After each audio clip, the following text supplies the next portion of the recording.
2 jam setelah aku memakamkan putraku yang berumur 8 tahun, dengan suara gemetar gurunya meneleponku. Bu, saya menemukan sesuatu yang harus ibu lihat. Datang ke sekolah dan temui saya di kantor sekarang juga. Jangan beritahu keluargamu dan siapapun. Ini berbahaya. Dan saat aku tiba, sosok yang berdiri di depan pintu membuatku gemetar. Aku tak menyangka karena sosok itu adalah.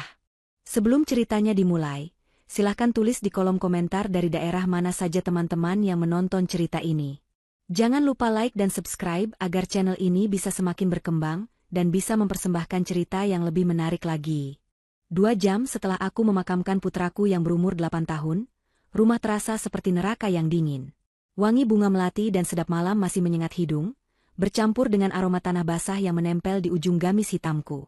Orang-orang masih berlalu lalang di ruang tamu, membisikkan kata-kata belasungkawa yang terdengar kosong di telingaku. Mereka bilang aku harus ikhlas. Mereka bilang Kava sudah tenang di surga. Namun, tidak ada satupun dari kata-kata itu yang mampu meredakan rasa sakit yang mencabik-cabik dadaku.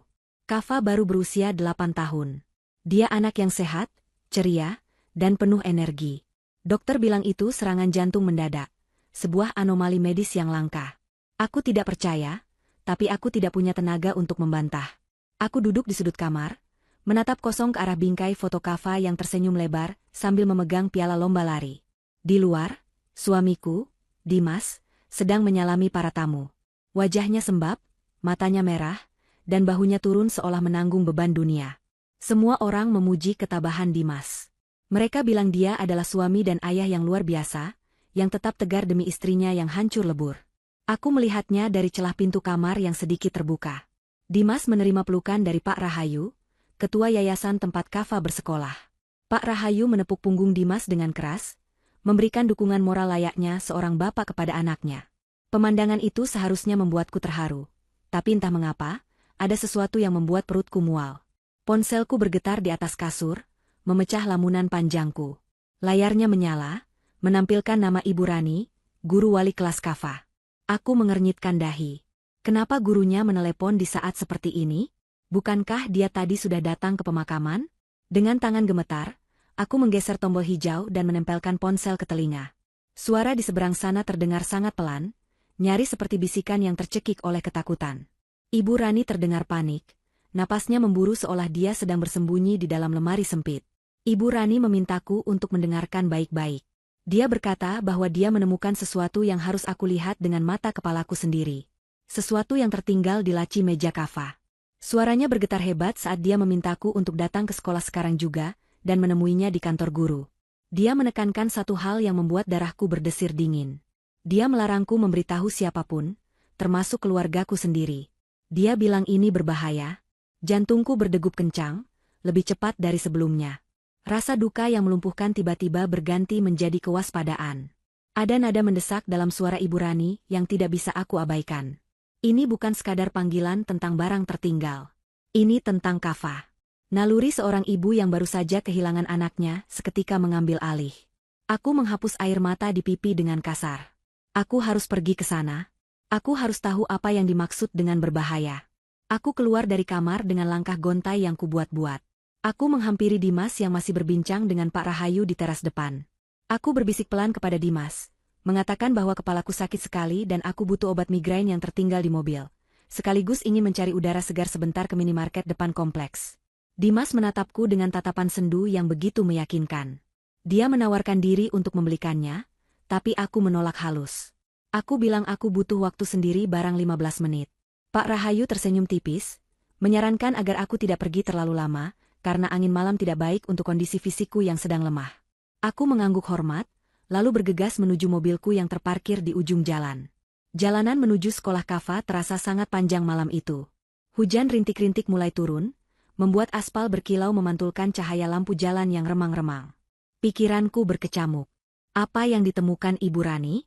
Mengapa dia begitu ketakutan? Dan mengapa dia melarangku memberitahu Dimas? Selama ini, Dimas adalah ayah yang sempurna bagi Kava.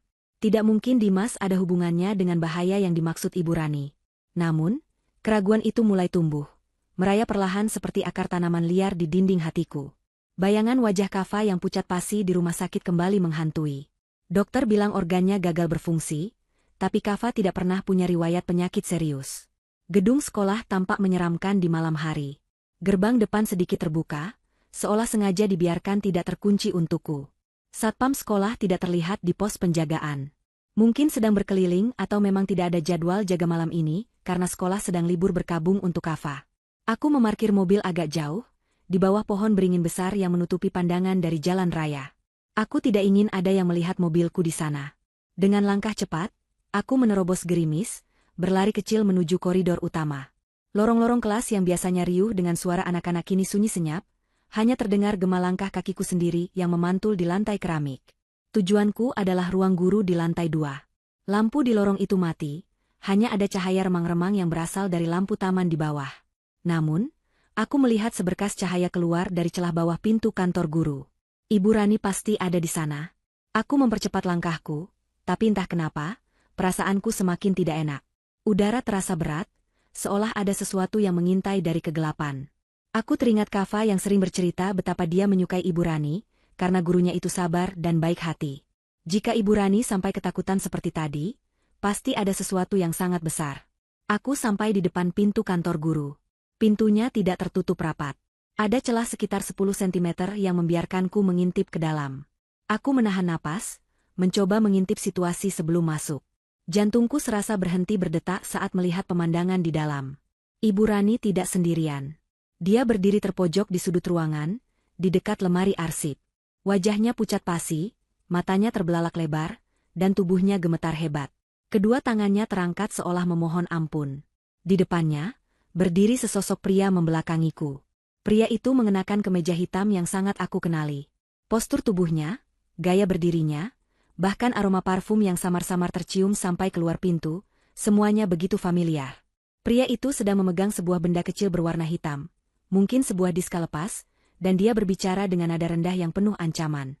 Suaranya dingin, tajam, dan tidak memiliki sedikitpun kehangatan. Suara itu berbeda 180 derajat dari suara lembut yang biasa aku dengar di rumah. Aku mendorong pintu perlahan, membuat engselnya berderit pelan. Pria itu berbalik badan dengan gerakan cepat dan waspada. Saat wajahnya terkena cahaya lampu neon ruangan, lututku lemas seketika. Aku harus berpegangan pada kusen pintu agar tidak jatuh ke lantai. Sosok yang berdiri di depan pintu, yang membuat Ibu Rani ketakutan setengah mati, adalah Dimas. Suamiku sendiri. Ayah dari anakku yang baru saja kami makamkan 2 jam lalu. Dimas menatapku. Tidak ada keterkejutan di wajahnya, hanya tatapan datar yang mengerikan sebelum perlahan berubah menjadi ekspresi sedih yang dipaksakan. Matanya yang tadi berkilat tajam kini meredup, mencoba memanipulasi situasi. Di tangannya, dia menggenggam erat benda kecil itu. Aku menatapnya, lalu beralih menatap Ibu Rani yang kini menangis tanpa suara. Otakku berusaha mencerna apa yang sedang terjadi. Dimas seharusnya ada di rumah, menerima tamu, berduka bersamaku. Kenapa dia ada di sini? Kenapa dia mengancam guru anak kami? Dan apa isi benda kecil di tangannya itu? Pertanyaan-pertanyaan itu berputar di kepalaku, tapi lidahku keluh. Aku hanya bisa berdiri terpaku, gemetar, menyadari bahwa mimpi burukku baru saja dimulai. Keheningan di ruang guru itu terasa mencekik. Hanya suara dengungan mesin pendingin ruangan dan isak tangis tertahan dari Ibu Rani yang mengisi udara. Dimas memecah keheningan itu dengan langkah tenang mendekatiku. Wajahnya yang tadi dingin kini telah berubah total menjadi wajah seorang suami yang rapuh dan penuh duka. Dia merentangkan tangannya, seolah ingin memelukku. Dimas berkata dengan suara parau, bahwa dia tidak menyangka aku akan menyusulnya ke sini. Dia beralasan bahwa dia tidak sanggup berada di rumah, karena terlalu banyak kenangan tentang Kava. Dia bilang dia datang ke sekolah untuk mengambil barang-barang Kava yang tertinggal di laci meja, karena dia ingin menyimpannya sebagai kenang-kenangan sebelum pihak sekolah membersihkan kelas besok pagi. Alasannya terdengar begitu masuk akal, begitu menyentuh hati, jika saja aku tidak melihat tatapan matanya beberapa detik yang lalu. Jika saja aku tidak melihat bagaimana Ibu Rani terpojok ketakutan di sudut ruangan. Aku menatap Ibu Rani, mencari konfirmasi. Wanita itu tampak sangat ketakutan. Matanya bergerak gelisah antara aku dan Dimas. Saat Dimas menoleh sekilas ke arahnya dengan tatapan tajam yang tersembunyi, Ibu Rani langsung mengangguk cepat, membenarkan ucapan Dimas. Ibu Rani berkata dengan suara bergetar, bahwa Pak Dimas memang datang untuk mengambil barang-barang Kava dan mereka sedang membicarakan betapa baiknya Kava semasa hidup. Aku tahu itu bohong. Aku bisa melihat keringat dingin mengalir di pelipis Ibu Rani. Aku bisa melihat tangannya yang meremas ujung roknya hingga memutih. Dia sedang diancam. Dimas merangkul bahuku erat, terlalu erat hingga terasa menyakitkan. Dia mengajakku pulang, mengatakan bahwa tidak baik bagi kami berlama-lama di tempat yang memicu kesedihan ini. Dia mengambil sebuah kotak kardus kecil dari atas meja, yang katanya berisi buku gambar dan alat tulis Kava. Dengan gerakan yang sangat halus, Dimas memasukkan benda kecil berwarna hitam yang tadi dipegangnya ke dalam saku celananya. Dia pikir aku tidak melihatnya, tapi mataku menangkap gerakan itu dengan jelas. Sebelum kami keluar, Dimas berjalan mendahuluiku menuju pintu. Pada detik yang sangat singkat itu, Ibu Rani mengambil kesempatan. Dia melangkah cepat mendekatiku, berpura-pura membetulkan letak jilbabku yang sedikit miring. Tangannya yang dingin menyentuh leherku, dan aku merasakan dia menyelipkan secari kertas kecil yang dilipat rapi ke dalam lipatan kerudungku di bagian bahu. Dia menatap mataku lekat-lekat, tatapan yang menyiratkan permohonan tolong sekaligus peringatan keras. Bibirnya bergerak tanpa suara, mengucapkan satu kata, lari. Jantungku berpacu semakin kencang. Aku berusaha bersikap normal, mengangguk pelan padanya seolah berterima kasih. Dimas menoleh, menatap kami dengan curiga. Dia bertanya apa yang kami bicarakan. Aku menjawab dengan cepat bahwa Ibu Rani hanya memintaku untuk tabah. Dimas tampaknya puas dengan jawaban itu, lalu menarik tanganku untuk keluar dari ruangan. Kami meninggalkan Ibu Rani sendirian di sana, berdiri di tengah ruangan yang sunyi seperti patung lilin yang siap meleleh karena panasnya ketakutan. Perjalanan pulang di dalam mobil terasa seperti perjalanan menuju eksekusi mati. Dimas menyetir dengan tenang, sesekali mengusap matanya seolah menghapus air mata. Dia memutar musik klasik dengan volume pelan, jenis musik yang biasanya dia putar saat ingin menenangkan diri. Namun bagiku, musik itu terdengar seperti lagu pengiring jenazah. Aku duduk di kursi penumpang, memandang keluar jendela, menatap butiran hujan yang semakin deras memukul kaca. Tanganku meraba lipatan jilbabku, memastikan kertas kecil itu masih ada di sana. Aku ingin membacanya sekarang, tapi aku takut Dimas melihatnya. Aku melirik Dimas dari sudut mata. Pria yang sudah menikahiku selama 10 tahun ini tiba-tiba terasa seperti orang asing. Aku mengingat kembali semua kejadian beberapa bulan terakhir. Kava yang sering mengeluh sakit perut, Kava yang menjadi lemas dan sering tertidur, dan Dimas yang selalu bersikeras menangani sendiri obat-obatan Kava. Dimas yang selalu melarangku membawa Kava ke dokter lain dengan alasan dokter keluarga kami, yang ternyata adalah sepupu jauh Pak Rahayu, sudah paling mengerti kondisi Kava. Potongan-potongan teka-teki itu mulai tersusun di kepalaku, membentuk sebuah gambar yang mengerikan. Sesampainya di rumah, suasana sudah lebih sepi. Sebagian besar tamu sudah pulang, hanya tinggal beberapa kerabat dekat yang sedang membereskan kursi di halaman. Aku langsung beralasan bahwa aku merasa sangat pusing dan ingin segera tidur. Dimas menawarkan untuk membuatkan teh hangat, tapi aku menolak. Aku bilang aku hanya butuh tidur. Aku masuk ke kamar, mengunci pintu, dan menyandarkan punggungku di sana. Napasku memburu. Aku menunggu sampai langkah kaki Dimas terdengar menjauh menuju dapur.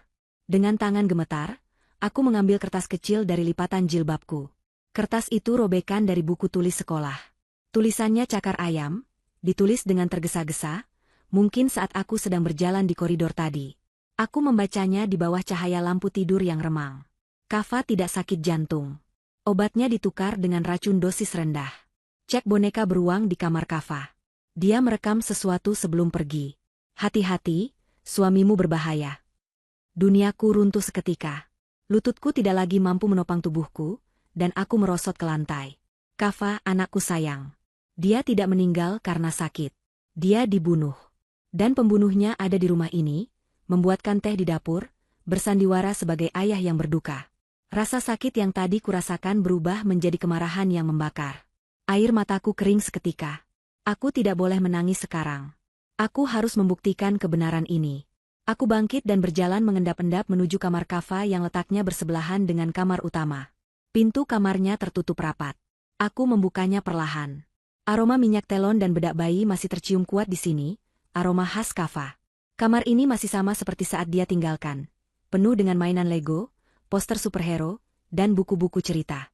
Di atas tempat tidurnya, duduk sebuah boneka beruang coklat besar yang selalu dipeluk Kava saat tidur.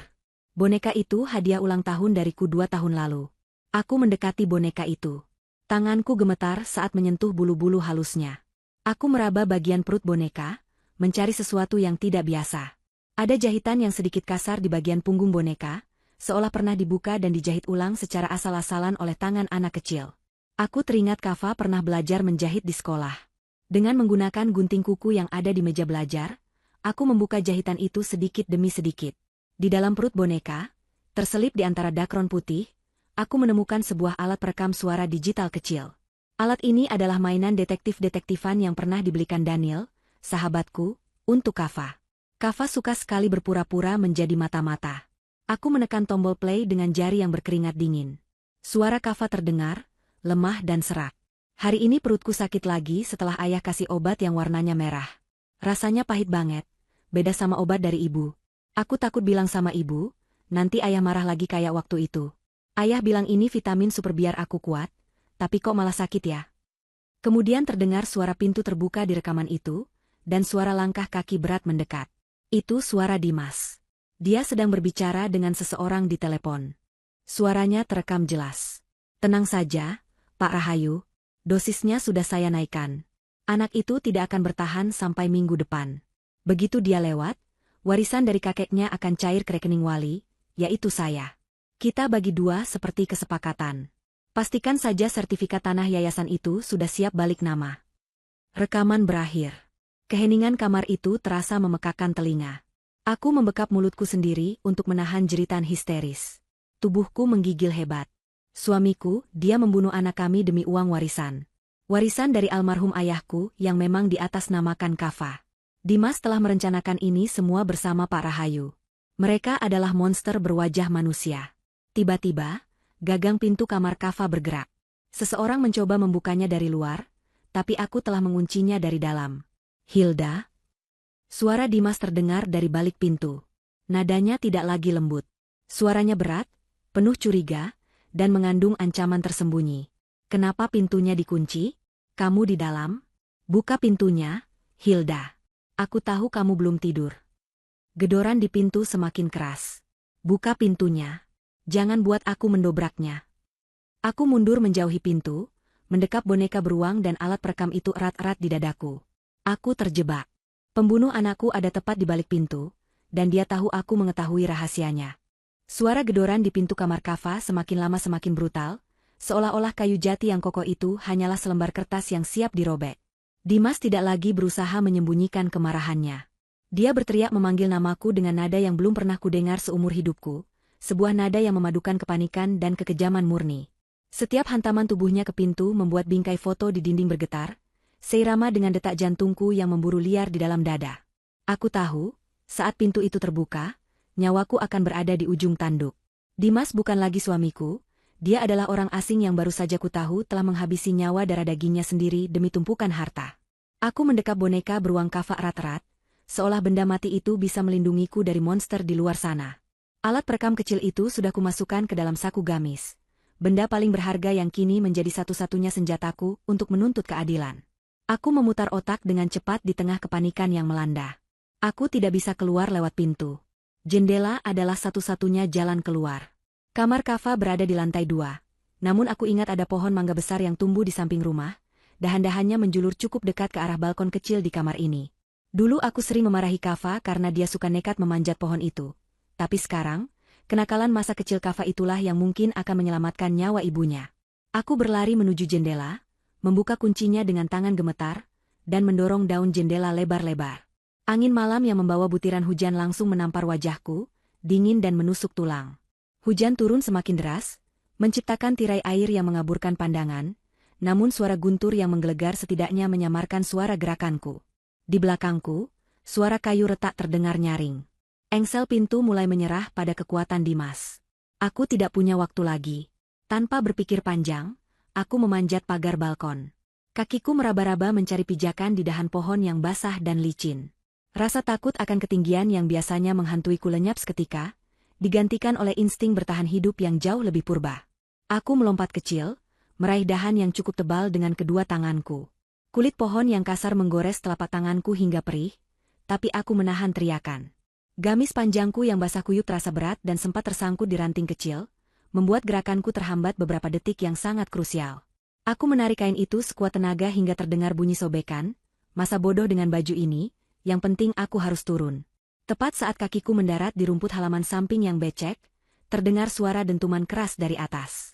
Pintu kamar Kava berhasil didobrak. Aku menengadah sekilas dan melihat siluet Dimas berdiri di ambang pintu kamar yang lampunya menyala terang. Dia berlari ke arah balkon, menjulurkan kepalanya keluar, menatap ke dalam kegelapan malam. Aku membekap mulutku sendiri dan merapatkan tubuh ke batang pohon besar, menahan napas sekuat tenaga. Cahaya kilat menyambar, menerangi halaman sekejap mata. Jika Dimas melihat ke bawah saat itu, tamatlah riwayatku. Namun, sepertinya hujan deras menghalangi pandangannya. Dia berteriak frustrasi, sebuah teriakan panjang yang mengerikan, lalu berbalik masuk kembali ke dalam kamar, mungkin berpikir aku bersembunyi di lemari atau kamar mandi. Aku tidak membuang waktu. Dengan kaki telanjang yang kedinginan dan penuh lumpur, aku berlari mengendap-endap menyusuri dinding samping rumah menuju gerbang belakang. Aku tahu Dimas akan segera menyadari bahwa aku tidak ada di kamar, dan akan mulai mencariku ke seluruh penjuru rumah, lalu ke halaman. Aku harus keluar dari kompleks perumahan ini sebelum dia mengerahkan satpam atau orang-orang bayarannya. Pak Rahayu punya banyak koneksi, dan aku tidak tahu siapa yang bisa dipercaya di lingkungan ini. Setiap bayangan pohon terlihat seperti musuh yang mengintai. Napasku tersengal-sengal, bercampur dengan isak tangis yang kutahan mati-matian. Bayangan wajah Kava yang tersenyum memberiku kekuatan supranatural untuk terus berlari menembus hujan, meninggalkan rumah yang seharusnya menjadi tempat paling aman, namun kini berubah menjadi sarang pembunuh. Aku berhasil keluar lewat pintu kecil di pagar belakang yang biasanya digunakan tukang kebun. Jalanan di belakang kompleks sepi dan gelap. Aku terus berlari tanpa menoleh, menuju jalan raya utama yang berjarak sekitar 2 kilometer. Ponselku yang basah kuyup di saku bergetar, tapi aku tidak berani mengangkatnya. Itu pasti Dimas. Aku terus berlari sampai paru-paruku terasa mau meledak. Di depan sebuah ruko yang sudah tutup, di bawah cahaya lampu jalan yang remang, aku berhenti untuk mengatur napas. Tanganku yang gemetar meraih ponsel. Ada 10 panggilan tak terjawab dari Dimas. Aku mengabaikannya dan mencari satu nama di daftar kontak, Daniel. Daniel adalah sahabatku sejak SMA, satu-satunya orang yang kusadari bisa kupercaya saat ini. Dia seorang jurnalis investigasi yang keras kepala, dan sering berurusan dengan kasus-kasus pelik. Aku menekan tombol panggil, berdoa dalam hati agar dia belum tidur. Nada sambung terdengar 2 kali, lalu suara berat Daniel yang serak menjawab. Aku tidak sanggup berkata banyak.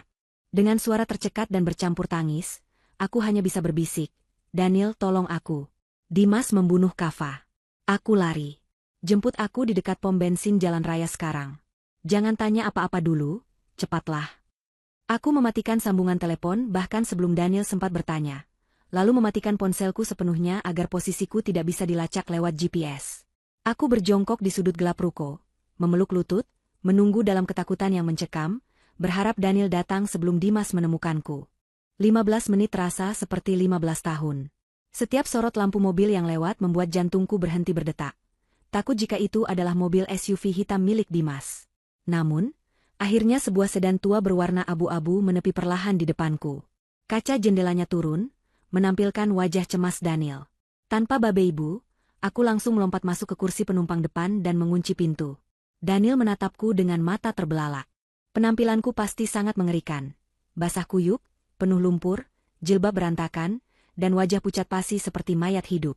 Daniel tidak banyak bertanya, dia langsung menginjak gas, membawa mobil menjauh dari area perumahanku dengan kecepatan tinggi. Dia tahu dari tatapan mataku bahwa situasi ini bukan sekadar pertengkaran rumah tangga biasa. Di dalam kehangatan mobil, tubuhku mulai menggigil tak terkendali. Bukan hanya karena dingin, tapi karena adrenalin yang mulai surut, meninggalkan rasa lelah dan trauma yang mendalam. Daniel memberikan jaketnya yang ada di jok belakang untukku. Dia menyetir dengan satu tangan, sementara tangan kirinya menggenggam tanganku yang dingin, mencoba menyalurkan kekuatan. Aku mulai menceritakan semuanya. Mulai dari telepon Ibu Rani, pertemuan di sekolah, wajah asli Dimas, hingga rekaman suara Kava di dalam boneka beruang. Setiap kalimat yang keluar dari mulutku terasa menyakitkan, seperti memuntahkan paku. Saat aku memutar rekaman suara Kava dan percakapan Dimas dengan Pak Rahayu, Daniel membanting setir ke pinggir jalan dan menghentikan mobil mendadak.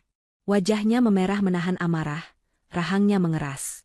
Dia memukul setir mobil dengan keras, memaki sumpah serapah yang ditujukan untuk Dimas dan Pak Rahayu. Daniel mendengarkan rekaman itu sekali lagi dengan saksama. Sebagai jurnalis, dia langsung menganalisis situasi dengan logis meskipun emosinya sedang mendidih. Dia berkata bahwa bukti ini sangat kuat, tapi juga sangat berbahaya. Pak Rahayu bukan orang sembarangan.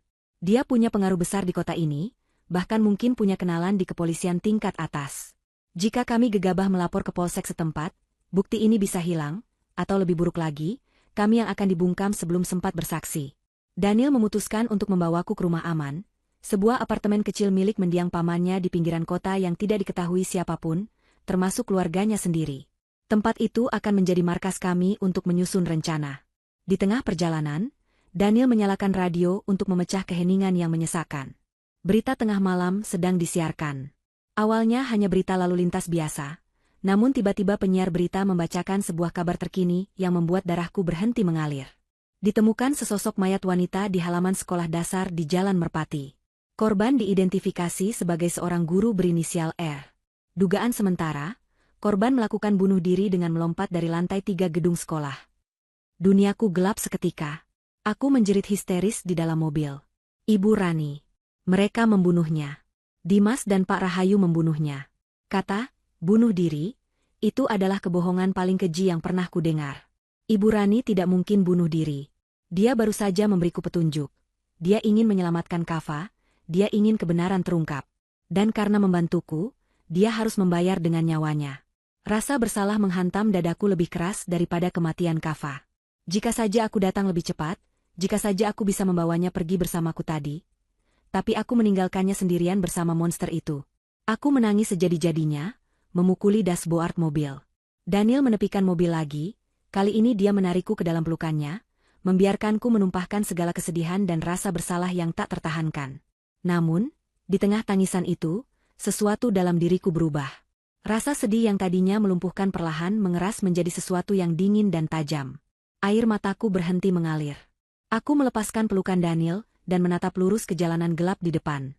Aku ingat tatapan terakhir Ibu Rani, tatapan yang memintaku untuk lari dan berjuang. Kematiannya tidak boleh sia-sia. Kematian Kava tidak boleh sia-sia. Mereka pikir mereka bisa membersihkan semua jejak dengan membunuh saksi dan memalsukan berita. Mereka salah besar. Mereka menyisakan satu orang, aku. Seorang ibu yang sudah tidak punya apa-apa lagi untuk ditakutkan, karena dia sudah kehilangan segalanya. Aku menoleh ke arah Daniel dengan tatapan yang baru. Tatapan seorang wanita yang siap membakar dunia demi keadilan. Aku berkata pada Daniel dengan suara tenang yang menakutkan, mereka harus bayar, Daniel. Bukan dengan penjara, itu terlalu mudah. Aku ingin menghancurkan hidup mereka sampai ke akar-akarnya.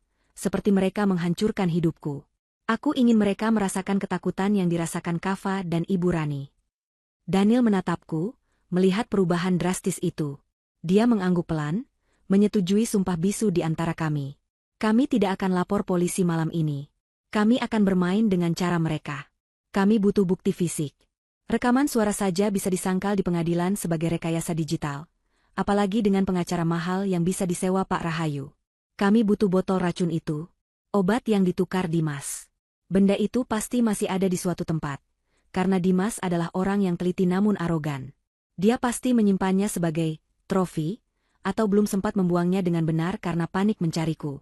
Malam itu, di apartemen kecil yang berdebu, kami menyusun rencana. Aku tidak lagi merasa sebagai korban. Aku adalah pemburu sekarang.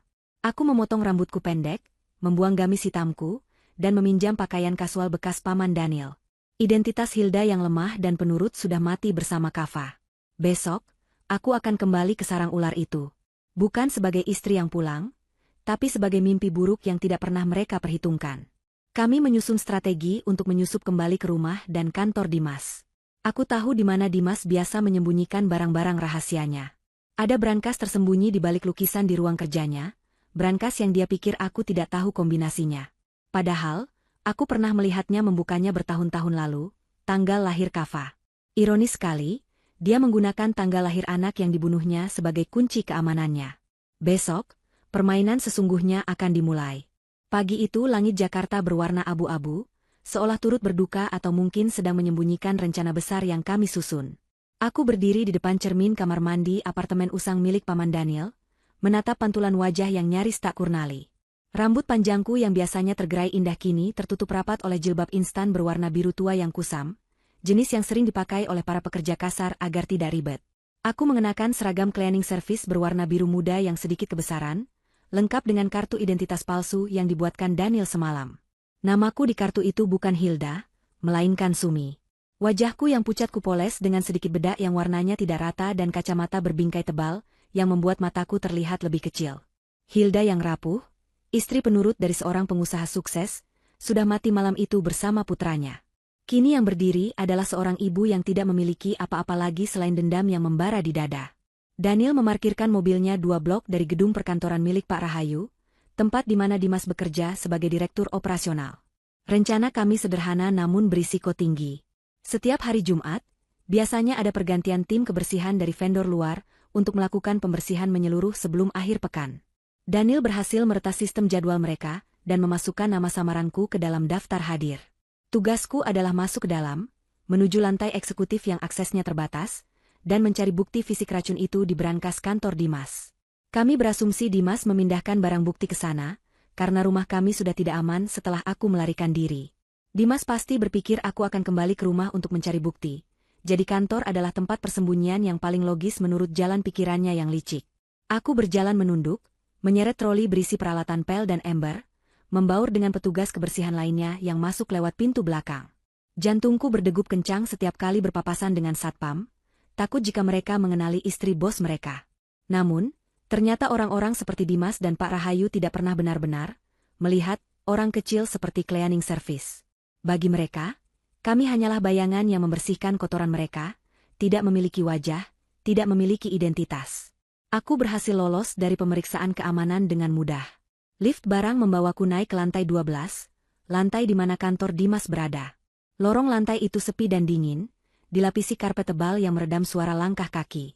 Aroma pengharum ruangan beraroma lavender tercium samar, aroma yang sama yang selalu menempel di baju kerja Dimas.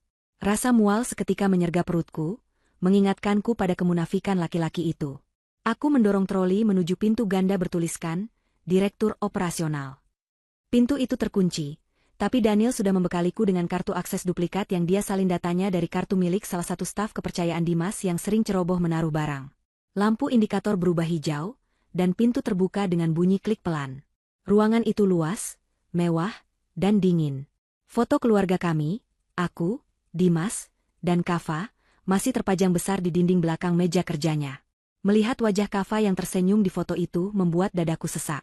Dimas memasang foto itu bukan karena cinta, tapi sebagai topeng untuk membangun citra family man yang sempurna di depan kolega bisnisnya. Di balik lukisan abstrak di dinding sebelah kiri, aku tahu ada brankas tersembunyi. Dengan tangan gemetar namun cekatan, aku menurunkan lukisan itu dan menemukan panel brankas digital. Aku menarik napas panjang, mencoba menenangkan diri. Kombinasinya adalah tanggal lahir Kava. Aku menekan angka-angka itu, 050317. Lampu hijau menyala. Pintu brankas terbuka. Jantungku berpacu penuh berharap menemukan botol obat itu.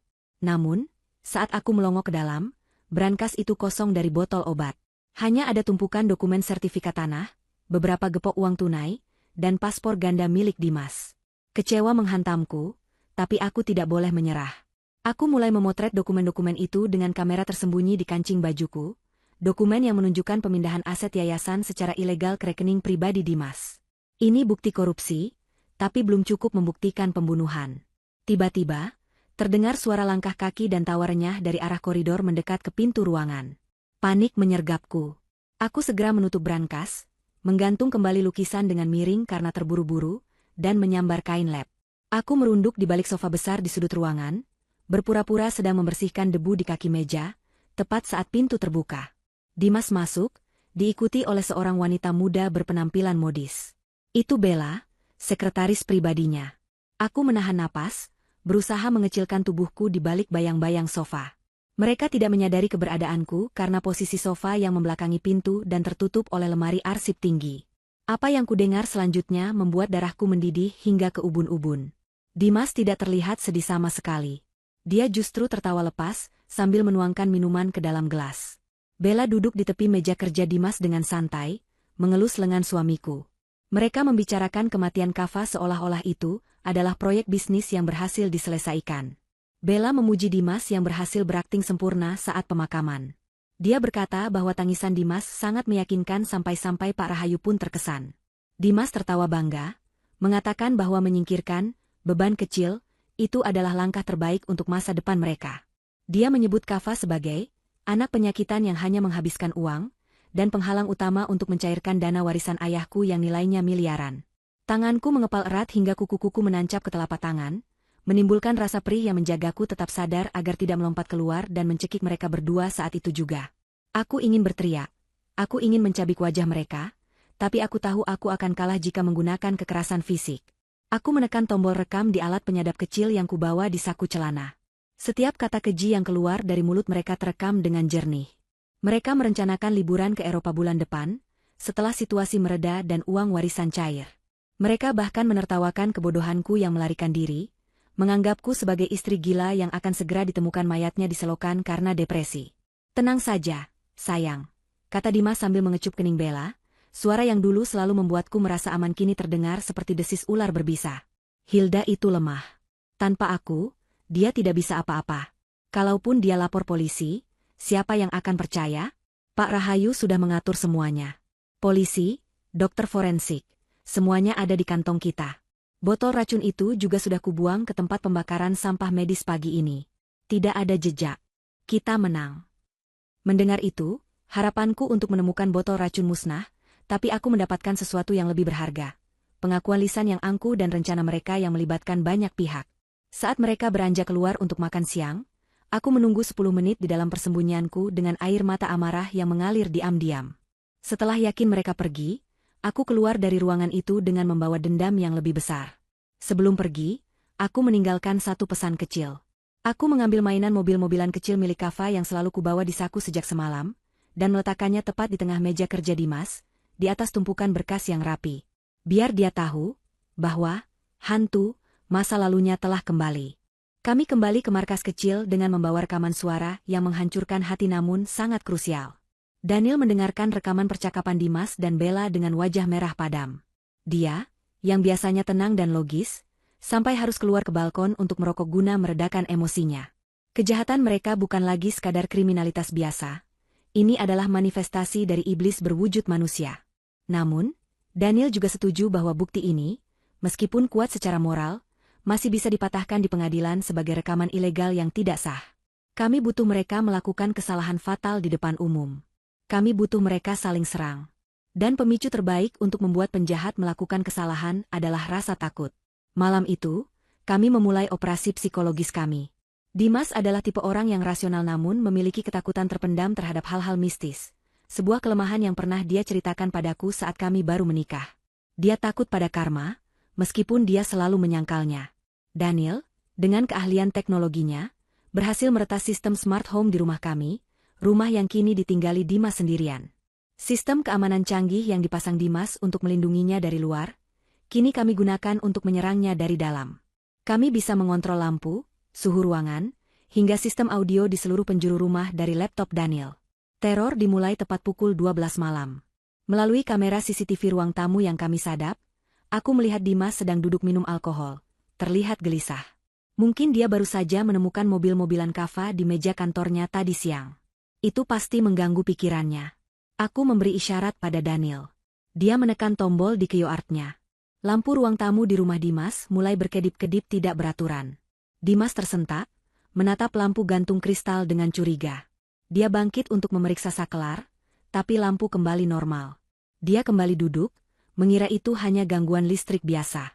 Namun, 5 menit kemudian, suhu AC di kamar utama, tempat Dimas tidur, kami turunkan drastis hingga 16 derajat. Melalui kamera kamar, aku melihat Dimas menggigil dalam tidurnya, menarik selimut tebal. Lalu, kami memutar rekaman suara tawa Kava. Suara tawa anak kecil yang ceria, namun diputar dengan volume sangat pelan melalui speaker tersembunyi di langit-langit kamar, menciptakan efek gema yang mengerikan. Dimas terbangun dengan mata terbelalak. Dia duduk tegak di tempat tidur, menoleh ke kiri dan kanan, mencari sumber suara. "Siapa itu?" teriaknya dengan suara parau. Hening. Kami mematikan suaranya. Dimas kembali berbaring, tapi matanya tetap terbuka, waspada. Malam demi malam kami lakukan hal yang sama, namun dengan intensitas yang semakin meningkat. Kami tidak membiarkannya tidur nyenyak. Kami membuatnya lelah secara mental dan fisik. Pada malam ketiga, kami melakukan sesuatu yang lebih ekstrim. Saat Dimas sedang mandi, kami memutar rekaman suara Kava yang merintih kesakitan saat meminum obat racun itu, suaranya menggema di seluruh kamar mandi yang bergema. Dimas lari keluar dari kamar mandi dengan hanya berbalut handuk, terpeleset di lantai yang basah, dan jatuh tersungkur.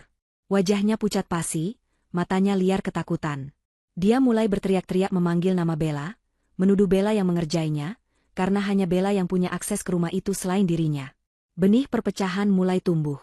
Dimas yang paranoid mulai mencurigai semua orang di sekitarnya. Puncak dari rencana kami adalah acara gala dana yayasan yang akan diadakan lusa di sebuah hotel bintang 5. Pak Rahayu akan memberikan pidato, dan Dimas dijadwalkan menerima penghargaan sebagai ayah teladan yang tetap berkontribusi pada yayasan meski sedang berduka. Judul penghargaan itu saja sudah membuatku ingin muntah. Ini adalah panggung sandiwara terbesar mereka, dan kami berencana mengubahnya menjadi panggung eksekusi sosial mereka. Daniel berhasil mendapatkan akses ke sistem proyektor gedung acara tersebut, melalui celah keamanan di jaringan Wi-Fi hotel. Kami menyiapkan sebuah video pendek. Bukan video kenangan manis seperti yang mereka siapkan, melainkan sebuah montase horor dari kebenaran yang mereka sembunyikan. Malam acara tiba. Aku dan Daniel memantau dari sebuah mobil van sewaan di parkiran hotel. Melalui layar monitor, aku melihat Dimas datang bersama Pak Rahayu. Dimas terlihat sangat buruk, kantung matanya hitam, wajahnya tirus, dan dia terus-menerus menoleh ke belakang seolah ada yang mengikutinya. Bella juga ada di sana, tampak cantik namun terlihat kesal karena Dimas terus membentaknya setiap kali dia mencoba mendekat. Ketegangan di antara mereka terlihat jelas. Saat Pak Rahayu memanggil Dimas ke atas panggung untuk menerima penghargaan, semua tamu bertepuk tangan. Dimas naik ke podium, memegang piala kristal dengan tangan gemetar, dan mulai mengucapkan pidato munafiknya tentang betapa dia merindukan Kava. Sekarang, perintahku pada Daniel. Daniel menekan tombol eksekusi. Layar besar di belakang Dimas yang seharusnya menampilkan foto Kava yang tersenyum, tiba-tiba berubah menjadi statis berisik yang memekakan telinga. Tamu-tamu undangan menutup telinga mereka kaget. Gambar di layar berubah menjadi merah darah, lalu muncul tulisan besar dengan font yang seolah ditulis dari tetesan darah, "Aku tahu apa yang kalian lakukan." Suasana hening seketika. Dimas berbalik menatap layar, wajahnya kehilangan darah. Lalu, suara rekaman percakapan Dimas dan Bella di kantor diputar lewat pengeras suara utama gedung dengan volume maksimal. Suara Dimas yang angkuh terdengar jelas, "Anak penyakitan itu, racunnya sudah kubuang, kita menang." Seluruh ruangan terkesiap. Para tamu saling pandang dengan tatapan ngeri. Bella menjerit di meja bundarnya, mencoba lari tapi kakinya lemas. Pak Rahayu berdiri mematung, wajahnya merah pada menahan murka sekaligus malu. Dimas panik total. Dia berteriak ke mikrofon, "Ini bohong. Ini rekayasa. Seseorang mencoba menjebakku." Tapi suaranya tenggelam oleh cemoohan para hadirin. Dalam kepanikan itu, tatapan Dimas terkunci pada Pak Rahayu. Dia melihat Pak Rahayu memberi isyarat pada kepala keamanannya untuk mengamankan Dimas, bukan untuk melindunginya, tapi untuk menyingkirkannya agar nama yayasan tidak terseret. Dimas sadar dia akan dijadikan kambing hitam tunggal. "Kau?" teriak Dimas sambil menunjuk Pak Rahayu di depan ratusan orang. "Kau yang menyuruhku. Kau yang merencanakan pembagian warisan itu. Jangan pura-pura suci, Rahayu. Kalau aku hancur, kau juga ikut hancur." Pengakuan publik yang tidak disengaja itu terekam oleh puluhan kamera wartawan yang meliput acara. Kekacauan pecah. Aku tersenyum dingin di dalam mobil van. Umpan telah dimakan. Tikus-tikus itu kini saling menggigit satu sama lain, dan kami hanya perlu menunggu waktu yang tepat untuk memberikan pukulan terakhir. Kekacauan di acara gala dana yayasan malam itu menjadi titik balik yang menghancurkan segalanya bagi Dimas dan Pak Rahayu. Video yang kami putar dan rekaman suara yang menggema di seluruh aula hotel telah menjadi viral dalam hitungan menit. Media sosial meledak. Para tamu undangan yang sebagian besar adalah pejabat dan pengusaha berpengaruh segera menjaga jarak, meninggalkan gedung dengan wajah jijik dan ngeri. Dimas, yang malam itu seharusnya menjadi bintang, kabur terbirit-birit lewat pintu dapur hotel, dikejar oleh puluhan wartawan yang haus berita sensasional. Dia menghilang ke dalam kegelapan malam, bersembunyi seperti tikus got yang terpojok. Sementara itu, Pak Rahayu menggunakan pengaruhnya untuk menahan media sementara waktu, tapi aku tahu, fondasi kekuasaannya sudah retak parah. Teriakan Dimas di panggung yang menuduh Pak Rahayu sebagai otak di balik rencana warisan itu adalah kartu as kami.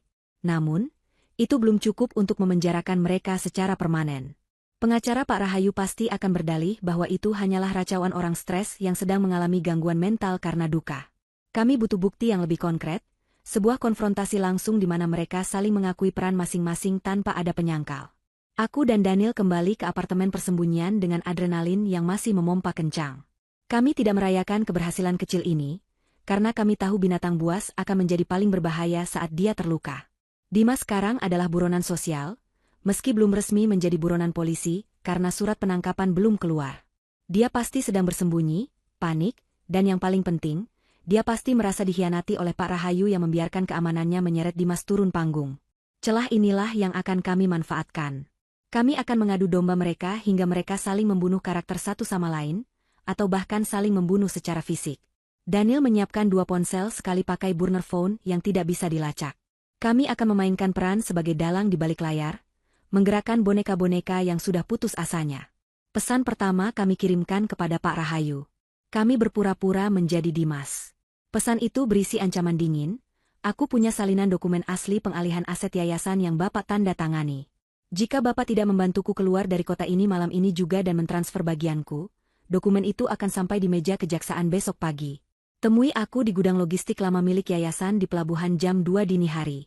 Datang sendiri, atau kita hancur bersama. Daniel mengetik pesan itu dengan sangat hati-hati, meniru gaya bahasa Dimas yang sedikit arogan namun terdesak. Kami tahu Pak Rahayu adalah orang yang paranoid. Dia tidak akan mengambil risiko dokumen itu bocor, apalagi setelah insiden di hotel tadi. Dia pasti akan datang, bukan untuk bernegosiasi, tapi untuk membereskan masalah, yaitu melenyapkan Dimas. Pesan kedua kami kirimkan kepada Dimas. Kali ini, kami berpura-pura menjadi orang kepercayaan Pak Rahayu. Isinya manipulatif, Pak Rahayu ingin berdamai. Situasi di hotel di luar kendali, tapi Bapak punya rencana untuk menyelamatkanmu. Dia sudah menyiapkan kapal untuk membawamu ke Singapura malam ini juga.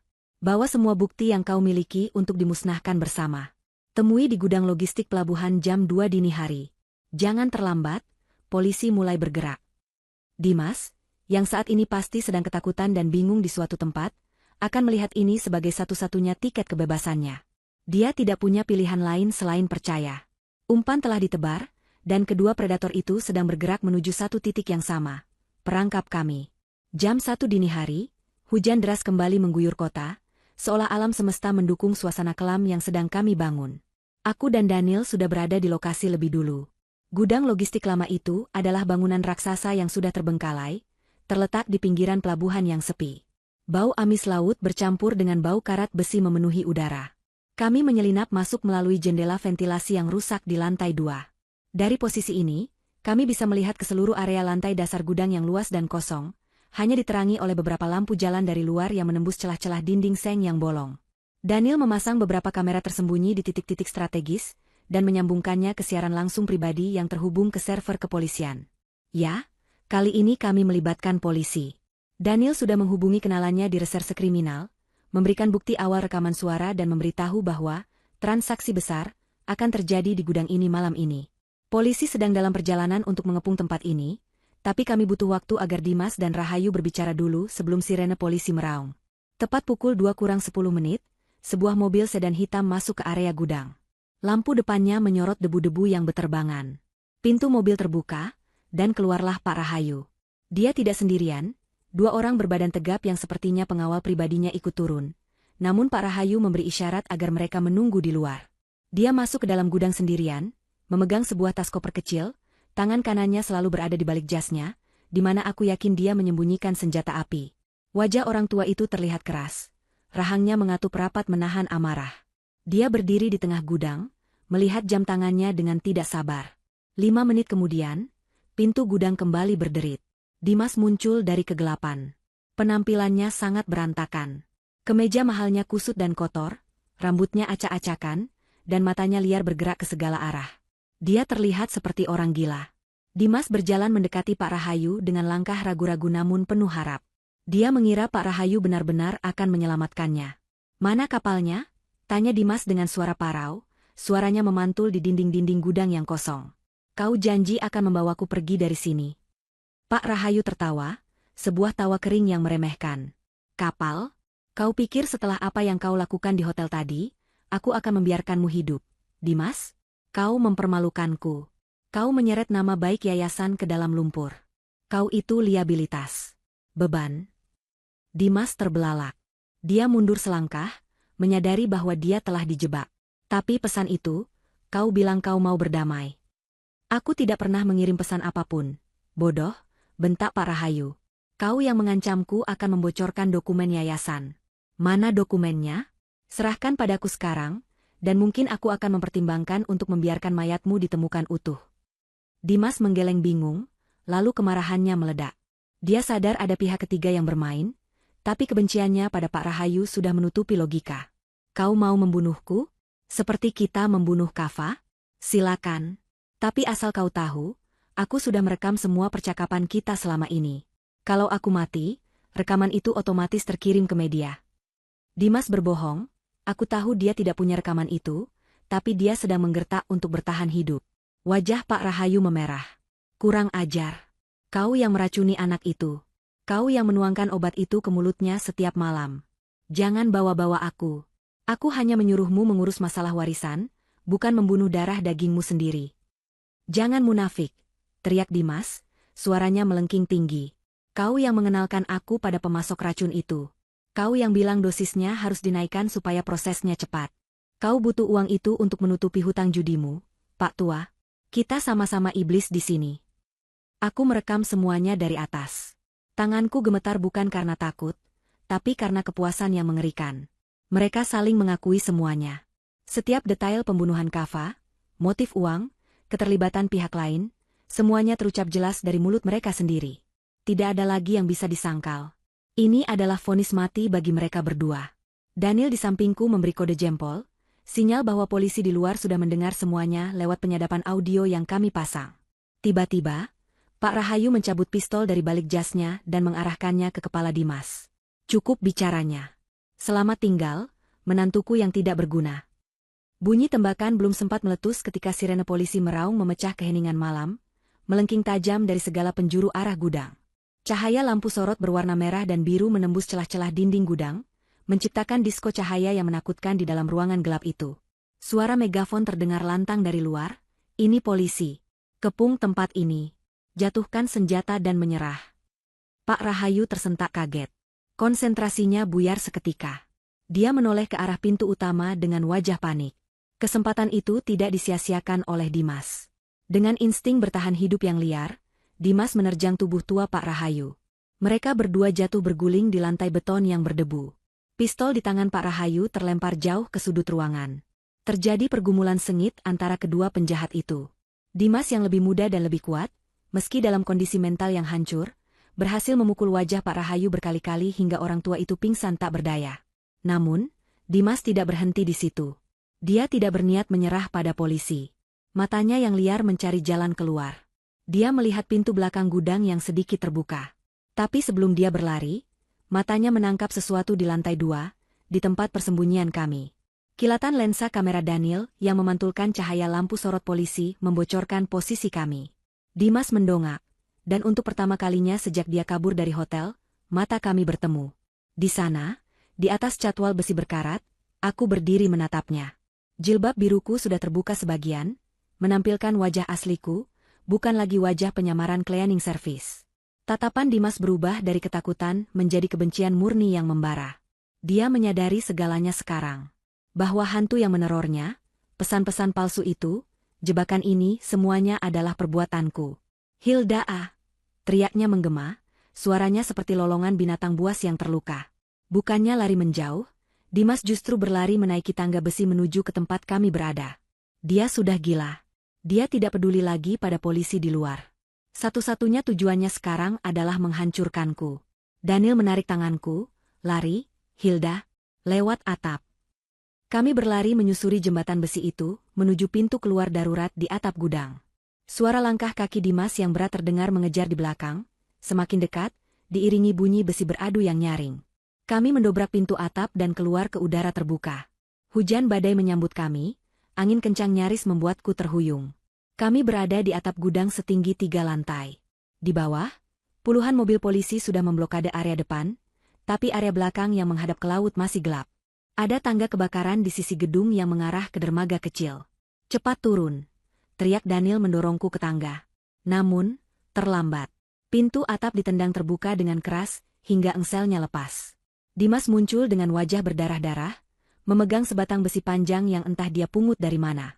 Daniel mencoba menghadangnya, mencoba menjadi perisai bagiku. Tapi Dimas mengayunkan besi itu dengan brutal, menghantam lengan Daniel hingga terdengar bunyi retakan tulang.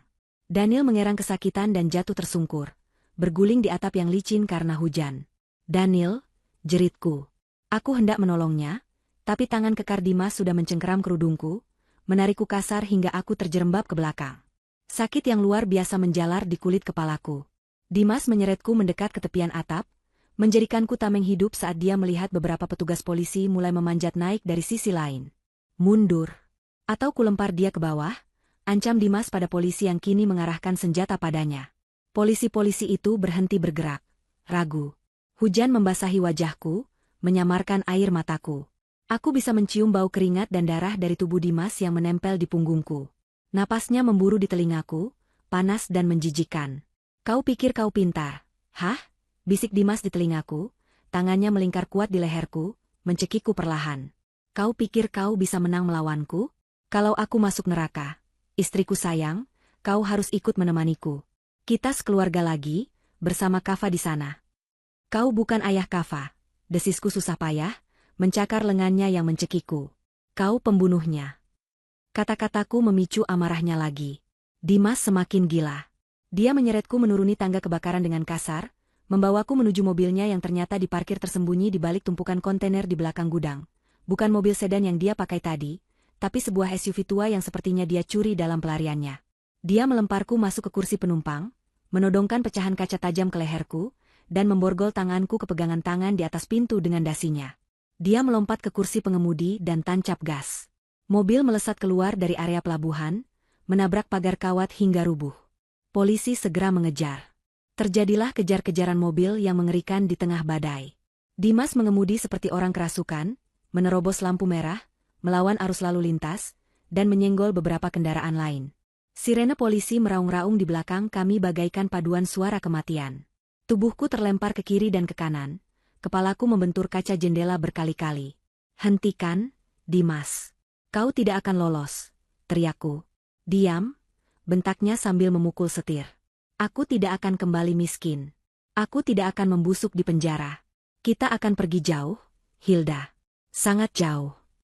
Mobil kami melaju menuju jembatan layang yang sedang dalam perbaikan. Jalanan di sana licin dan sempit karena pembatas beton proyek.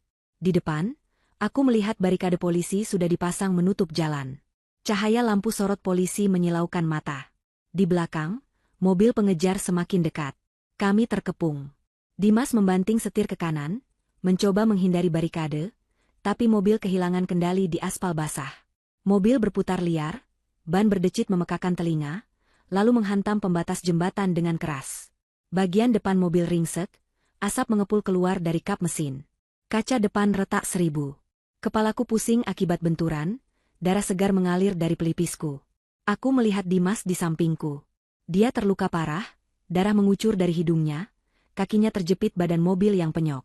Tapi dia masih sadar. Dia menatapku, lalu menatap pistol polisi yang kini mengepung mobil kami dari segala arah. Dia tertawa, tawa putus asa yang menyedihkan. Dia meraih pecahan kaca besar dari dashboard yang hancur, lalu menarikku mendekat. Dia tidak berniat menyerah. Dia membuka pintu mobilnya yang rusak, menyeretku keluar bersamanya ke pinggir jembatan. Di bawah sana sungai hitam yang deras mengalir siap menelan kami. "Satu langkah lagi kalian mendekat. Dia mati," teriak Dimas pada polisi. Dia menempelkan pecahan kaca itu tepat di nadi leherku. Aku bisa merasakan dingin dan tajamnya kaca itu mengiris tipis kulitku. Perih. Tapi anehnya, aku tidak lagi merasa takut. Rasa takutku sudah habis dihabiskan oleh duka. Yang tersisa hanyalah tekad untuk mengakhiri ini. Aku menatap mata Dimas, melihat pantulan iblis di sana, dan aku tahu, aku harus melakukan sesuatu yang drastis. Ini bukan lagi tentang bertahan hidup. Ini tentang memastikan dia mendapatkan karmanya, bahkan jika aku harus terluka. Hujan badai di atas jembatan layang itu seolah menjadi saksi bisu pertarungan terakhir antara kebenaran dan kejahatan. Angin kencang menderu-deru, menampar wajahku yang basah oleh air hujan bercampur darah.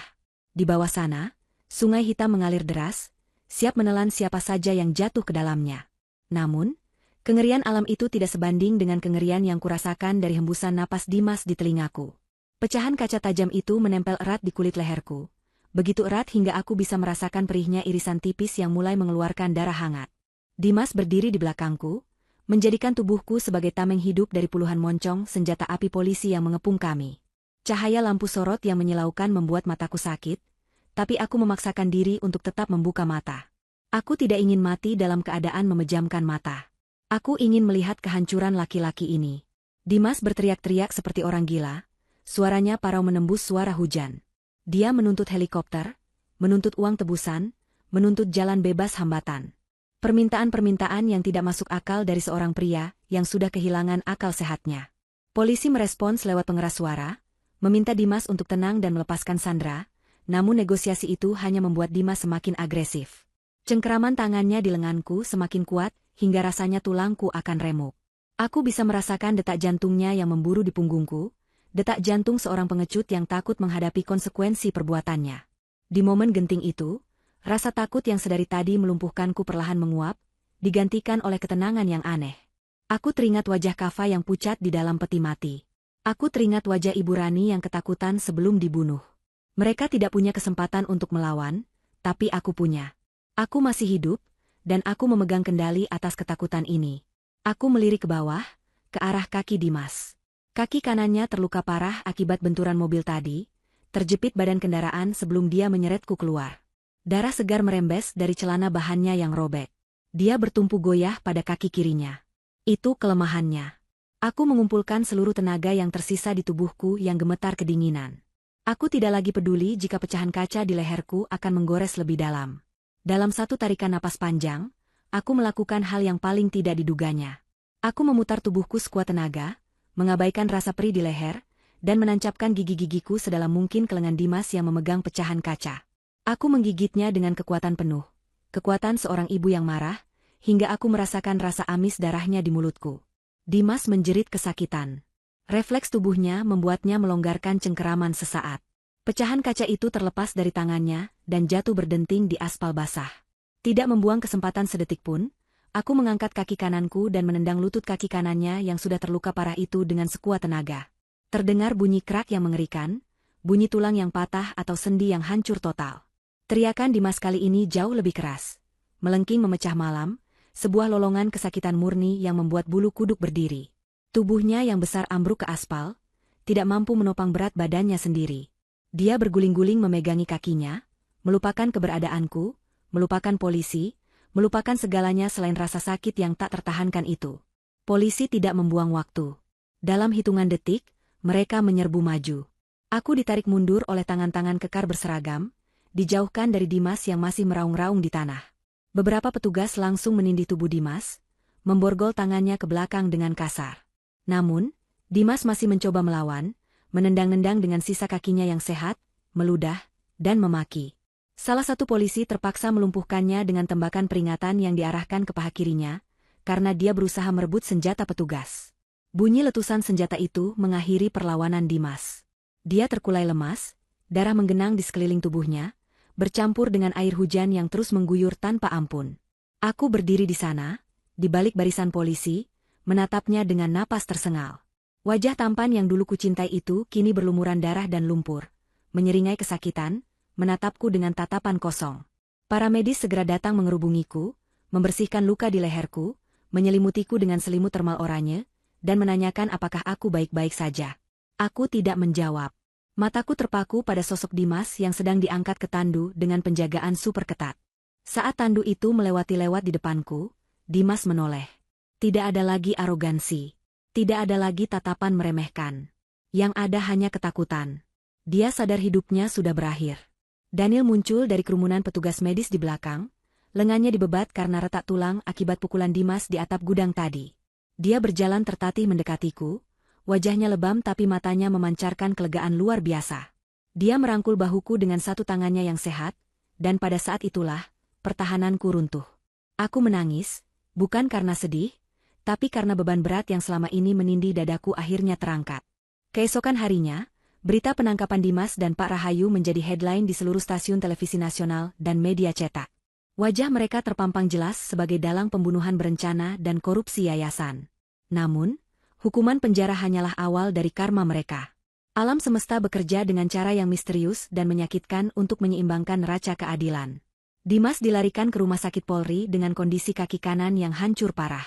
Dokter mengatakan bahwa infeksi dari luka terbukanya yang terkena air kotor jalanan dan serpihan besi mobil telah menyebar dengan sangat cepat, menyebabkan gangren. Jaringan kakinya membusuk dalam hitungan jam, seolah tubuhnya sendiri menolak keberadaannya. Di ruang perawatan isolasi penjara yang dingin dan berbau obat-obatan keras, Dimas menerima vonis medis yang menghancurkan jiwanya. Untuk menyelamatkan nyawanya dari penyebaran infeksi darah, dokter harus melakukan amputasi. Ironi yang begitu pekat terasa di udara. Dimas, yang meracuni anaknya sendiri hingga organ dalamnya rusak perlahan, kini harus melihat bagian tubuhnya sendiri dipotong dan dibuang. Ketika dia sadar dari operasi, dia mendapati kaki kanannya sudah hilang sebatas lutut. Dia berteriak histeris, menangis, memohon agar ini hanya mimpi buruk. Tapi ini nyata. Dia yang dulu begitu bangga dengan penampilan fisiknya, yang selalu ingin terlihat sempurna dan berwibawa, kini menjadi cacat permanen. Dia harus menghabiskan sisa hidupnya di kursi roda atau dengan tongkat, menjadi simbol kelemahan yang paling dia benci. Karma telah mengambil langkah kakinya, sebagaimana dia mengambil masa depan Kava. Sementara itu, nasib Pak Rahayu tidak kalah menyedihkan. Pria tua yang selama ini dipuja sebagai tokoh masyarakat yang dermawan itu, ditangkap di gudang dalam keadaan pingsan setelah dipukuli Dimas. Namun, pukulan fisik itu tidak seberapa dibandingkan dengan pukulan mental yang dia terima. Saat diinterogasi polisi, tekanan darah Pak Rahayu melonjak drastis. Dia terkena serangan stroke parah di dalam sel tahanan sementara. Serangan itu melumpuhkan separuh tubuhnya dan merusak kemampuan bicaranya. Pria yang dulu begitu fasih bersilat lidah, yang bisa memanipulasi orang dengan kata-kata manis dan pidato yang memukau, kini hanya bisa mengeluarkan suara erangan yang tidak jelas. Mulutnya miring, air liur terus menetes tanpa bisa dikontrol. Dia terbaring tak berdaya di kasur tipis penjara, bergantung sepenuhnya pada bantuan orang lain bahkan untuk buang air. Hartanya disita negara, keluarganya meninggalkannya karena malu, dan dia menghabiskan hari-harinya menatap langit-langit sel yang lembab dengan tatapan kosong penuh penyesalan. Bella, sang sekretaris dan selingkuhan, juga tidak luput dari jaring hukum. Dia ditangkap di bandara saat mencoba kabur ke luar negeri, dengan membawa perhiasan hasil pemberian Dimas. Di hadapan penyidik, Bella mencoba menyelamatkan dirinya sendiri dengan menimpakan semua kesalahan pada Dimas. Dia memberikan semua bukti tambahan, termasuk catatan transaksi keuangan ilegal yang dia simpan sebagai asuransi. Namun, pengkhianatannya tidak membebaskannya. Dia dijerat pasal berlapis sebagai penadah dan turut serta dalam perencanaan pembunuhan. Wajah cantiknya yang dulu selalu terpoles make-up mahal kini kusam dan layu di balik jeruji besi. Dia menjadi sasaran buli narapidana wanita lainnya, yang membenci pelakor dan pembunuh anak. Kehidupannya yang glamor berganti dengan kehidupan keras penjara yang menyiksa. Aku dan Daniel memantau semua perkembangan ini dari kejauhan. Kami tidak merasa kasihan sedikitpun. Setiap kali melihat berita tentang penderitaan mereka, aku hanya teringat pada Kava yang merintih kesakitan sendirian di kamarnya. Rasa sakit yang mereka alami sekarang belum sebanding dengan nyawa suci yang telah mereka renggut. Namun setidaknya, mereka menderita. Mereka hancur secara fisik, mental, dan sosial. Masyarakat mengutuk mereka, tidak ada tempat bagi mereka untuk bersembunyi lagi. Nama baik yang mereka agung-agungkan telah menjadi sampah. Suatu sore, aku diminta datang ke rumah sakit penjara untuk memberikan kesaksian tambahan. Aku melewati lorong yang dijaga ketat menuju kamar tempat Dimas dirawat. Dari balik kaca jendela kecil di pintu, aku melihatnya. Dimas sedang duduk di kursi roda, menatap dinding kosong. Tubuhnya kurus kering, wajahnya tirus dan ditumbuhi jenggot yang tidak terawat. Dia terlihat 10 tahun lebih tua. Tidak ada lagi Dimas yang gagah. Yang ada hanyalah sisa-sisa manusia yang rusak. Saat dia menyadari keberadaanku di balik kaca, dia menoleh pelan. Mata kami bertemu. Aku melihat air mata mengalir di pipinya yang cekung. Dia mencoba menggerakkan bibirnya, mungkin ingin meminta maaf, atau mungkin memohon belas kasihan. Tapi aku tidak merasakan apa-apa lagi selain kehampaan. Rasa benci yang dulu membakar dadaku sudah padam, berganti dengan rasa dingin yang menenangkan. Aku tidak memalingkan wajah, aku menatapnya lurus-lurus, membiarkan dia melihat bahwa aku masih berdiri tegak, utuh, dan kuat. Aku, wanita yang dia anggap lemah, adalah orang yang menghancurkannya. Aku berbalik badan dan melangkah pergi, meninggalkan Dimas yang menangis sendirian dalam keheningan yang menyiksa, terkurung dalam tubuhnya yang cacat dan dosa-dosanya yang tak terampuni. 6 bulan telah berlalu sejak malam badai di jembatan itu. Waktu berjalan lambat namun pasti, menyembuhkan luka fisik meski meninggalkan parut yang tak akan pernah hilang sepenuhnya. Pagi ini, langit Jakarta begitu cerah, biru bersih tanpa awan, seolah alam semesta sedang merayakan babak baru dalam hidupku. Aku berdiri di depan cermin besar di kamarku, bukan kamar di rumah lamaku yang penuh kenangan buruk itu, melainkan di rumah baru yang lebih sederhana dan hangat. Aku merapikan jilbabku yang berwarna krem cerah, warna yang melambangkan ketenangan. Wajah di cermin itu bukan lagi wajah Hilda yang ketakutan dan sembab oleh air mata. Itu adalah wajah seorang wanita yang telah berjalan melewati neraka dan keluar sebagai pemenang. Ada garis ketegasan di rahangku, ada sinar ketabahan di mataku. Hari ini adalah hari pembacaan vonis akhir. Gedung pengadilan dipenuhi oleh wartawan, aktivis perlindungan anak, dan masyarakat yang mengikuti kasus ini sejak awal. Ruang sidang terasa sesak dan panas, namun aku merasa dingin dan tenang. Daniel duduk di sampingku, mengenakan kemeja batik rapi. Lengannya sudah sembuh total, dan dia kembali menjadi sosok sahabat yang bisa diandalkan. Dia menggenggam tanganku erat saat majelis hakim memasuki ruangan. Ketukan palu hakim membuka sidang yang sangat dinanti-nantikan ini. Dimas didorong masuk dengan kursi roda. Dia menunduk dalam-dalam, tidak berani menatap ke arah pengunjung sidang yang mencemoohnya. Pak Rahayu tidak bisa hadir karena kondisi kesehatannya yang semakin memburuk, sehingga dia diwakili oleh pengacaranya, namun proses hukum tetap berjalan untuknya. Bella duduk di kursi terdakwa lain dengan wajah pucat pasi, terus-menerus menggigit bibirnya hingga berdarah. Jaksa penuntut umum membacakan tuntutan dengan suara lantang yang menggelegar, menguraikan kembali kekejian yang mereka lakukan. Perencanaan pembunuhan terhadap anak di bawah umur, pemalsuan dokumen, korupsi, hingga penghilangan nyawa saksi kunci, Ibu Rani. Hakim Ketua, seorang wanita parubaya dengan tatapan tajam dan bijaksana, mulai membacakan putusannya. Ruangan seketika hening, seolah semua orang menahan napas secara bersamaan. Kata demi kata meluncur dari mulut hakim, menusuk jantung para terdakwa. Dimas, terbukti secara sah dan meyakinkan melakukan pembunuhan berencana terhadap anak kandungnya sendiri dengan motif penguasaan harta. Mengingat tidak ada hal yang meringankan dan perbuatannya tergolong sangat sadis serta mencederai hati nurani kemanusiaan, hakim menjatuhkan vonis maksimal, hukuman mati. Ruang sidang meledak dengan seruan syukur. Alhamdulillah, teriak beberapa orang di belakang. Dimas tersentak di kursi rodanya. Tubuhnya gemetar hebat, dan untuk pertama kalinya aku mendengarnya meraung menangis dengan suara keras, suara penyesalan yang terlambat. Dia mencengkeram pegangan kursi rodanya seolah ingin lari, tapi dia tidak bisa kemana-mana. Vonis mati adalah akhir dari perjalanannya. Pak Rahayu divonis penjara seumur hidup tanpa kemungkinan remisi, sebuah hukuman yang lebih kejam baginya, karena dia harus membusuk di dalam sel dengan tubuh yang lumpuh sampai ajal menjemput. Bella divonis 20 tahun penjara. Keadilan telah ditegakkan. Palu diketuk 3 kali, menutup lembaran kelam masa laluku secara hukum. Setelah sidang selesai, aku tidak langsung pulang. Ada satu misi terakhir yang harus kuselesaikan untuk benar-benar menutup buku ini. Seluruh aset Dimas dan Pak Rahayu yang disita negara, serta uang warisan ayahku yang menjadi sumber malapetaka ini, berhasil kuselamatkan melalui perjuangan hukum Daniel. Aku tidak ingin menggunakan sepeser pun uang itu untuk kepentingan pribadiku. Uang itu berlumuran darah Kava. Aku ingin membersihkannya. Kami pergi menuju sebuah bangunan tua di pinggiran kota yang baru saja selesai direnovasi. Di atas pintu gerbangnya, terpasang papan nama yang indah dengan tulisan berwarna-warni, Rumah Kava, Yayasan Perlindungan dan Pendidikan Anak.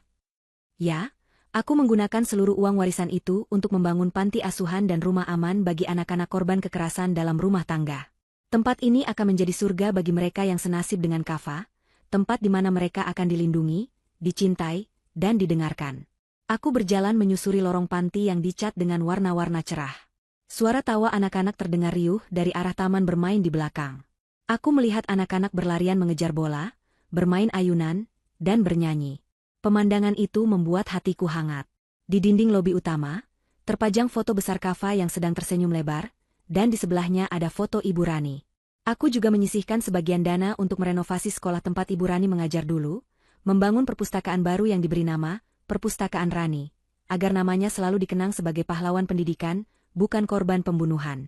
Sore harinya, saat matahari mulai condong ke barat dan memancarkan cahaya keemasan yang syahdu, aku dan Daniel pergi ke pemakaman umum. Makam Kava dan Ibu Rani letaknya berdampingan, di bawah naungan pohon Kamboja yang rindang. Rumput di atas makam mereka sudah tumbuh hijau subur.